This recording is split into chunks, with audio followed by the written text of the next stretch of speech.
Alors, peux-tu nous faire un pain avec ton levain de riz et pourquoi utilises-tu le levain de riz?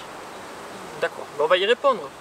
Bonjour à tous les amis, c'est Laurent la magie des pains, bienvenue sur ma chaîne. Alors aujourd'hui, si tu as vu donc la recette comment faire un levain de riz, donc facile en 1 minute, donc j'ai fait quelque chose de relativement facile justement, où j'ai utilisé donc une souche de mon levain dur que j'ai rafraîchi tout simplement avec de la farine de riz.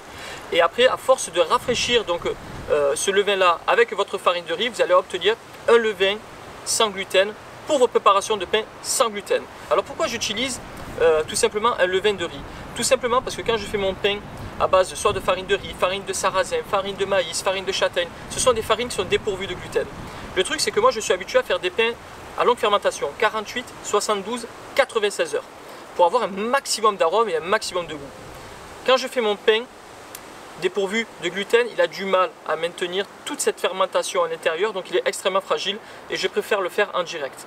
Mais pour avoir plus de goût, c'est là qu'intervient mon fameux levain de riz. Mon levain de riz, je l'incorpore dans ma recette pour justement pallier à ce manque de fermentation qui est de 48, 72, 96 heures habituellement. Voilà pourquoi j'utilise donc mon levain de riz pour lui apporter plus de goût. Il va lui permettre aussi au développement. Mais bon, voilà pourquoi je l'utilise. Donc, écoutez, je ne vais pas vous faire plus attendre. Je vous propose là maintenant une recette qui est facile à faire. Vous allez prendre tous vos ingrédients que je vais vous énumérer. Vous allez tous les mélanger de façon à avoir une pâte pas trop dure, pas trop molle, très homogène, bien lisse. Vous coulez tout ça dans votre moule, légèrement huilé à l'huile d'olive, d'accord. Vous faites ça lever en fonction du labo que vous avez, la température ambiante de votre labo. Ça peut varier entre 1 heure et 4 heures en fonction des ferments que vous mettez à l'intérieur, en fonction du levain et du grammage en levure que vous mettez à l'intérieur.